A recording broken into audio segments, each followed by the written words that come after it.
Ministry y'ebyensimbi n'okuteekerateekera eggwanga ewaddeyo ensimbi triliyoni 5.6 eri ebitongole bya gavumenti mu ttundutundu erisoose eri omwaka gw'ebyensimbi 2021-2022. Ensimbi zino zikola ebitundu 25 ku 100 ku nsimbi ezayisibwa mu mbalirira y'eggwanga ey'omwaka gw'ebyensimbi omupya ya triliyoni 4.788 ogwatandika nga lumu omwezi guno ogw'omusanvu. Ku nsimbi zino obuwumbi 587 zigenze mu gavumenti ez'ebitundu, obuwumbi 435 za kusasula ku bbanja eri ebintu gavumenti byezeyeewola, n'obuwumbi 373 zisindikiddwa mu malwaliro ag'enjawulo. Ensimbi obuwumbi 205 ziweereddwa ekitongole ekivunaanyizibwa ku nguudo ekya UNRA, ate obuwumbi 74 zigenze mu kittavu ky'enguudo ekya Uganda Road Fund. Obuwumbi 30 zigenze mu nteekateeka ya Social Assistance Grant for Empowerment SAGE evaamu ensimbi gavumenti zeewa abakadde abakuliridde mu myaka. Obuwumbi 7 zigenze mu pulojekiti y'abakyala ya Uganda Women Entrepreneurship Program nga songa obuwumbi 50 zigenze mu nteekateeka y'emyoga. Amyuka omutesitesi mu Ministry y'ebyensimbi era avunaanyizibwa ku ggwanika ly'eggwanga Patrick Ochailap bw'abadde alangirira ensimbi zino agambye nti embalirira y'eggwanga eyayisibwa yeetegerezeddwa, gavumenti n'esala ku nsimbi z'ebitongole ebiwerako n'efunayo obuwumbi 600 ezaali ziteekeddwa ku bintu eby'okwejalabya. Patrick Ochailap agambye nti ebintu okuli abakulu mu gavumenti okugenda ebweru w'eggwanga, emisomo egitegekebwa ziyite workshop ne semina byonna biyimiriziddwa. Ku nsimbi zino obuwumbi 600 obuwumbi 206 ku zo ziweereddwa Ministry y'ebyobulamu okwanganga ekirwadde kya COVID-19 omuli okugula oxygeni, okugula ebitanda eby'omu bisenge omujjanjabirwa aba ICU n'ebintu ebirala ebyetaagibwa mu kulwanyisa olumbulege. Ensimbi obuwumbi 32 ziweereddwayo okwongeza ensako y'abasawo n'abajjanjabi mu malwaliro ga gavumenti. Ministry y'ebyensimbi esuubira nti gavumenti mu mwaka w'ebyensimbi guno 2021-2022 yandiremu okukuŋŋaanya ensimbi triliyoni 2 olw'embeera y'ebyenfuna ekoseddwa omuggalo gwa COVID-19. Ebyo nga biri bityo ebyensimbi emitwalo 10 gavumenti ziyasuubiza bannayuganda abawejjere byandifuukira ddalaganya n'aganywebwa omuwangaasi, kaakano gavumenti esuubiza nti zaakulwakuna luno. Gavumenti olwaliro n'ate ekubye enkyukira etegeezezza nti ensimbi emitwalo 10 ezibadde zisuubirwa okutandika okugaba olwaleero tekisobodde kubanga ku bantu abakunukiriza mitwalo 51 abalina okuweebwa ku nsimbi ezo ebadde yakakasako abantu emitwalo 210 bokka. Minisita avunaanyizibwa ku kikula ky'abantu Betty Amongi asinzidde ku Media Center mu Kampala n'agamba nti balina essuubi nti omuwendo ogusuubiziddwa era ogwabasuubiziddwa ogw'abantu emitwalo 51 okuva mu ggombolola ez'enjawulo mu kibuga Kampala. Basuubira nti omuwendo gw'abantu mu ggombolola ez'enjawulo mu kibuga Kampala gwakutuuka ku bantu ebitundu 7 ku buli 100 olunaku lw'enkya. Bw'ati agambye nti baakutandika okugaba ensimbi zino n'omuwendo ogwo ku Lwokuna. Betty Amongi annyonnyodde nti tebayinza kukandaaliriza bantu abakonkomalidde ewaka mu kiseera kino eky'omuggalo olw'obunafu bw'abatawuni kilaaka abalemereddwa okukola emirimu gyabwe. On Thursday, we'll be able to let you know. You will even be seeing on the dashboard out of the 501,000 how many data have been loaded. What we will do is to still look at the peculiarity of each of the cities. For example, like Kampala, they are typing a big volume of data. If they already have the data with them, they are typing, it is not yet concluded, we cannot shut them down.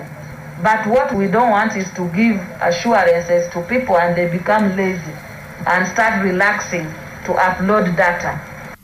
Betty Amongi eri annyonnyodde nti ekiseera eky'okugaba ensimbi zino singa kinaatuuka nga waliwo abatannaba kuweereza bikwata ku bantu mu bitundu byabwe, baakubongeramu akaseera singa banaawa ensonga ebalemesezza okukola n'okumaliriza enteekateeka eno.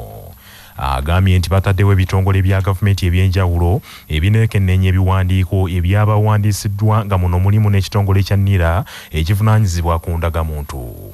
Minisita Amongi agambye nti bali mu kwebuuza ku ssaabawuliriza wa gavumenti ku nsonga y'okwasanguza ebikwata ku bantu mu bitundu byabwe, kubanga abamu beemulugunya nti baabiwaddeyo dda nga byakyama so si songa okulaga obwerufu balina okutimba enkalala ezo mu lujjudde. Minisita w'ebyamawulire n'okulungamya eggwanga Dr. Chris Baryomunsi asinzidde mu lukuŋŋaana lwe lumu n'akinoganya nti si buli muntu ali mu bwetaavu nti wakuweebwa ku nsimbi zino, n'abasaba abamu okudduukira mu nteekateeka za gavumenti ez'okulwanyisa obwavu beeyambeyambe okuva mu mbeera gye balimu. Ebyo nga biri bityo, ekibiina ekitaba abasawo mu malwaliro ag'obwannannyini mu ggwanga ekya Uganda Healthcare Federation kivuddemu omwasi ku nsonga y'ebisale ebisasula omulwadde wa COVID-19 atuusiddwa mu kasenge omujjanjabi lw'abayi. Bannayuganda bangi baludde nga beekokkola ekiri mu malwaliro ag'obwannannyini, bangi balumiriza nti buli mulwadde atwalibwa mu malwaliro ag'obwannannyini buli lunaku bamusasuza ensimbi obukadde 3.5 n'okudda waggulu ng'atazirina bamulekaawo teryamukwatako. Olwaliro mu nsisinkano n'abaka akakiiko ka Paalamenti akasibwawo amyuka Sipiika Anita Among okwetegereza engeri gavumenti gyekuttemu ensonga za COVID-19, ssenkulu w'ekibiina ekigatta amalwaliro ag'obwannannyini Grace Kiwanuka Ssali agambye nti ensimbi zino ntono nnyo bw'ogeraageranya n'amalwaliro amalala mu mawanga ga East Africa. Abakulu mu kibiina kino bakalambidde nti ku nsimbi zino batoolako akakadde kamu $15,015 nga za ddagala, endala $56,000 bazikozesa ku bitanda ne ventilator akuuma akayambako omulwadde okussa, wamu ne $31,015 nga za laboratory n'endala bwe zityo. Ono agambye nti ensimbi zino obukadde 3.5 ziva ku kuba nti ebikozesebwa okuli eddagala erijjanjaba abalwadde, oxygeni, ventilator n'ebikozesebwa abasawo mu kujjanjaba ekirwadde kino byakaweereege, ate nga buli lukya bbeeyi yabyo yeeyongera. We're also finding a huge increment in the cost of these drugs. A standard ICU drug for sedation, cardiovascular support, antibiotics and anticoagulants, of how the prices have increased since 2019. See some other drugs that we use in the treatment of both COVID and ICU in critical care, and you'll see again multiple of the increase in those prices. Grace Kiwanuka Ssali agambye nti amalwaliro gennyini geesanga nga gasaasaanya nnyo kubanga basawo babeerawo essaawa 24 ekiviirako n'abamu okubapangisiza wooteri mwe basula basobole okubeera okumpi n'omulimu.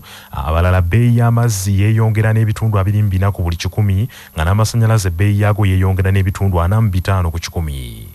Grace Kiwanuka Ssali ayogeddeko ati nti eddwaliro limu liyinza okusaasaanya obukadde 45 mu mwezi gumu okusasulira amasannyalaze n'amazzi, nga ne gavumenti gye baasaba okubayambako mu mbeera eno yeemiima dda. Our water bills have gone up by 25%. Our electricity has gone up by 45%. We propose that we could get some concessions on utilities, especially water and electricity, because as I mentioned, this is very aggressive for the facilities to manage. Bills have gone from 9 million to 13 million per month for water, and electricity has shot up from 45 million per month to 57 million per month in electricity. Okusinziira ku kibiina kino, ventilator emu egula obukadde bwa Uganda 103 nga eddwaliro erimu lyetaaga ventilator waakiri 10 olw'omuwendo gw'abalwadde ogweyongera buli lukya. Yo sirinda ya gaasi enkalu bannyini malwaliro bagamba nti yalinnye ebbeeyi okuva kakadde kamu okudda ku bukadde 2 olwo okugijjuzaamu omukka ogw'okisigeni n'emalawo emitwalo emirala 6. COVID-19 nga tannajja mu ggwanga, bannyini malwaliro bagamba nti bakozesanga sirinda za oxygeni 40 wabula kati buli ddwaliro lyetaaga sirinda 10 buli lunaku. Dr. Peter Ntege okuva ku ddwaliro lya IHK abulidde ababaka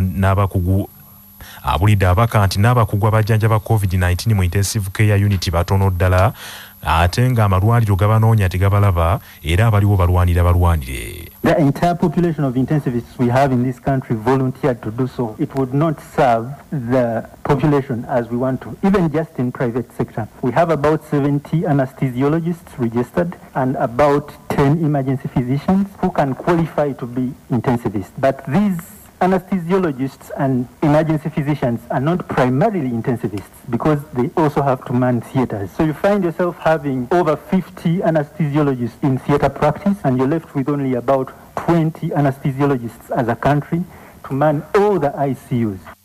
Amalwaliro ag'obwannannyini geewuunyisizza ababaka nti n'ensimbi gavumenti ze yeewula okukwasizaako abalina bizinesi ezaakusibwa omuggalo ezamanyibwa ennyo nga stimulus package tezaatuuka mu malwaliro. Minisita w'ebyamawulire n'okulungamya eggwanga Dr. Chris Baryomunsi alabudde abantu kinnoomu n'emikutu gy'amawulire egy'enjawulo egyegombulidde okubunyisa amawulire ag'okubika omukulembeze w'eggwanga lino Yoweri Kaguta Tibuhaburwa Museveni nti boolekedde okukangavvulwa. Olunaku lw'eggulo waliwo emikutu gy'amawulire n'emitimbagano egyabise mwami Yoweri Museveni Kaguta Tibuhaburwa, abandi nga balaga nti ali mu mbeera mbi takyeyinza, kyokka nga amawulire ago gavumenti egamba nti si matuufu n'akamu. Dr. Chris Baryomunsi asinzidde ku Media Center mu Kampala n'alabula abantu n'emikutu egimu egikozesezza obubi eddembe ly'amawulire n'agamba nti gyolekedde okukangavvulwa singa tegyeddako. Baryomunsi akikkaatiriza nti omukulembeze w'eggwanga talina buzibu bwonna era nti n'olunaku lw'eggulo yakubiriza olukiiko lw'abaminisita so nga n'olwaliro atemye evvuunike ku kkolero erigenda okukola eddagala erigema COVID-19 mu bitundu by'ebbombo. Bw'atyo alabudde bannayuganda obutamala gasaasaanya obubaka bwe batasoose kukakasa kubanga kyandibazaalira emiteeru. I want to appeal to Ugandans to stop misusing the media space which has been created through social media. Because I saw footages running, somebody gets an individual in a hospital and then you adulterate the footage and say it is the president or any other person. But the president is in very good health, and I am sure even today the very people who are writing that will see him on television commissioning a factory in Ibombo. Manya obuvuno obuddo obw'eddembe lyo tonyigirizibwa ddembe lyo ery'obwebanga. Kimenya mateeka mu kiseera kino eky'omuggalo abantu abasukka mu 20 okwetaba ku mukolo oba ku kuziika nga munnamateeka George Musisi bw'annyonnyola. Okusinziira ku tteeka eppya eryateekeddwako omukono minisita w'ebyobulamu kulwanyisa ekirwadde kya COVID-19, omuntu yenna akola oba ateekateeka okuziika oba okuma olumbe ne lukusussa abantu 20 abalagiddwa mu tteeka eryo abazizza omusango, era singa avunaanibwa omusango bwe gumusinga asobola okusibibwa emyezi egitasukka 2. Gavumenti ya Uganda ejulidde okuwakanya ensala ya kkooti etaputase mateeka eyalangirira nti kikyamu okwozeseza abantu ba bulijjo mu kkooti y'ekinnamagye. Ng'ennaku z'omwezi lumu omwezi guno kkooti ya ssemateeka yakawaŋŋamula abalamuzi 3 ku 5 batuula ku kkooti bwe bakkaanya nti kkooti y'ekinnamagye terina buyinza kuwozesa bantu ba bulijjo. Kkooti etaputa ssemateeka era yayise ekiragiro mbagirawo abasibe bonna ababaddenga n'emisango mu kkooti y'ekinnamagye bakyusibwe mangu baleetebwe mu kkooti eza bulijjo bawozesebweyo, nga kino kirina okukolebwa mu nnaku 14 zokka. Abalamuzi Kenneth Kakuru, Helen Obura wamu ne Remi Kasule era baalagira nti n'abasibe bonna abasingisibwa emisango mu kkooti y'ekinnamagye fayiro zaabwe ziweerezebwe buto mu kkooti enkulu ziddemu okwetegerezebwa sinakindi baddemu buto okuwozesebwa. Abalamuzi bano baakikaatiriza nti newankubadde kkooti y'ekinnamagye erambikiddwa bulungi mu ssemateeka wa 1995 obuyinza bwayo bukoma nnyo ku bannamagye abatannawummula era terina yadde akajiiko k'obuyinza okuwozesa omuntu wa bulijjo. Abalamuzi 2 Christopher Izama Madrama ne Stephen Musota beboka abawakanya ensala eyo nga bagamba nti omuntu wa bulijjo singa asangibwa n'ebyokulwanyisa ebimanyiddwa nti bya bitongole ebyokwerinda mu buli mbeera alina okusimbibwa mu kkooti y'ekinnamagye. Omusango guno kinajjukirwa nti gwawaabwa mu 2016 eyali omubaka wa Nakawa Division mu biseera ebyo Michael Kabaziguruka eyali avunaanibwa omusango gw'okulya mu nsi y'olukwe mu kkooti y'ekinnamagye. Kaakano kkooti ensukulumu ng'ekubirizibwa Ssaabalamuzi Alfonso Winyiddolo yeerindiriddwa okulaga olunaku lw'eneetandika okuwulira okujulira kwa gavumenti okuteekeddwayo Ssaabawuliriza wa gavumenti Kiryowa Kiwanuka. Akakiiko ka Paalamenti akakuba ttooki mu bakulu pulezidenti balonze ku bifo ebisava keekubye engalike kati keetemye engalike ne kayisa Alice Kaboyo nga minisita omubeezi w'ensonga z'Eruweero newankubadde omwezi oguweddeko agaana okumuyisa. Emisango egy'obuli bw'enguzi egyasingisibwa mukyalo ono Alice Kaboyo mu mwaka 2012 mwe yakakibwa n'okuzzaayo ensimbi ze yali abulankanyizza akakiiko ka Paalamenti kano bwe kaali kasinzidde okumugoba. Olwaliro akakiiko kano bwe katudde okusunsula Wilson Mululi Mukasa nga minisita w'ensonga z'abakozi ba gavumenti ne John Mulimba nga minisita omubeezi w'ensonga z'amawanga amalala, omukulembeze w'eggwanga awandiikidde akakiiko ako n'akasaba okuyisa omukyalo oyo Alice Kaboyo. ensonda mu kakiiko kano zitegeezezza nti mu bbaluwa mwami Yoweri Museveni yawandiikidde amyuka sipiika Anita Among akubirizza akakiiko kano olwaleero Pulezidenti Museveni annyonnyodde nti kkooti bw'eba yabonereza Alice Kaboyo ku misango gy'obuli bw'enguzi era n'asalirwa n'ekibonerezo akakiiko okugaana okumuyisa kubeera kumuwa kibonerezo kyakubiri. Ensisinkano y'akakiiko kano Alice Kaboyo gy'ateetabyemu ebaddemu okusika omuguwa olw'ebbaluwa eno ng'abamu bagambye nti okukkiriza omukyalo ono okuyisibwa kubeera kutumbula buli bwanguzi mu ggwanga lino so nga abalala bagambye nti omukulembeze w'eggwanga aluŋŋamizza. Gye bigweredde nga omukyalo ono Alice Kaboyo okuyisibwa kwe kugweredde mu kalulu ng'ababaka 13 bawagidde ayisibwe so nga abalala 7 ab'oludda oluvuganya gavumenti bakiwakanyizza. Omusumba w'essaza ly'Ekereziya Katolika ery'e Masaka Bishop Severus Jumba olwaliro ajaguza okweza emyaka 2 nga mwepisikoopi. Omusasi waffe Edward Tomusange Kayinja katuwa ebisingawo. Zaali ennaku z'omwezi 6 omwezi ogw'omusanvu omwaka gwa 2019 omwepisikoopi Severus Jumba lwe yatuukuzibwa era n'atuuzibwa ku ntebe y'obusumba bw'essaza ly'e Masaka ku mukolo ogwali ekitovu mu Sports Arena. Misa ey'okwebaza yeetabiddwako abantu 20 mu lutikko ekitovu. Bw'abadde ayigiriza mu kitambiro ky'emmisa ey'okwebaza kayungirizi w'emirimu gy'obusumba mu ssaza ly'e Masaka Pastoral Coordinator Father James Sendege agambye nti obwepisikoopi kula lyakwegendereza nnyo n'agamba nti omwepisikoopi Severus Jumba bwe yalondebwa okubeera omwepisikoopi yalonda omusaalaba okubeera akabonero ak'obwepisikoopi bwe nga yayagala okujjukiza abakristu nti ku musaalaba Kristu kwe yabasalira ku muguwa. Musaalaba Mukama kwe tusalira ku muguwa kubanga bajjajjaffe Adamu ne Eva baali mu muti ne beetugirako era Mukama yabasanga okwo nga balengejja n'alimya omuti ogw'omusaalaba n'abasala ku muguwa yennyini ng'ataakomererwa ku musaalaba. Ke kabonero omwepisikoopi waffe ke yalonda omusaalaba ke kabonero ak'obununuzi bwaffe otujjukira Mukama engeri gyetusala ku muguwa ate n'atuzzaamu obulamu. Omujaguza Bishop Jumba agambye nti mu myaka 2 gye yakamala nga mwepisikoopi emyezi 8 gyokka gy'asobodde okulemberamu essaza nga teriri ku muggalo gwa COVID-19 egisigadde gibadde gya COVID-19. Akati Katonda atuwadde ekigezo kiri pandemic kitegeeza nti kikutte ensi yonna. Kakati awo buli muntu gye tuli oba oli muddugavu nga Father bagambye temanyi rangi tomanyi nti oli mumpi oba oli muwanvu oli mugagga oba oli mwavu oli munene oba olina obuyinza oba toyina. Tibanna Masaka mu site y'e Masaka mu ssaza ly'e Masaka mu disitulikiti y'e Masaka nazo zonna ezikola Greater Masaka mu Uganda twerwanako tutya buli omu omutima ogw'okwefaako ogwa kizinkwatako ogw'okwekkusa tugulwanyisa. Tomusange Kayinja ku lwa CBS Masaka City. Amawulire g'ebyemizannyo mu mawulire gaffe agacya Basafama. Ekibiina ekiddukanya omuzannyo gw'okubaka mu ggwanga ekya Uganda Netball Federation kirangiridde nti kiri ku muyiggo ogw'omutendesi omuggya owa ttiimu y'eggwanga eya She Cranes. Bino bijjidde mu kiseera nga Uganda Netball Federation yakamala okufuna obukulembeze obuggya wansi wa Pulezidenti Babirye Kityosaala.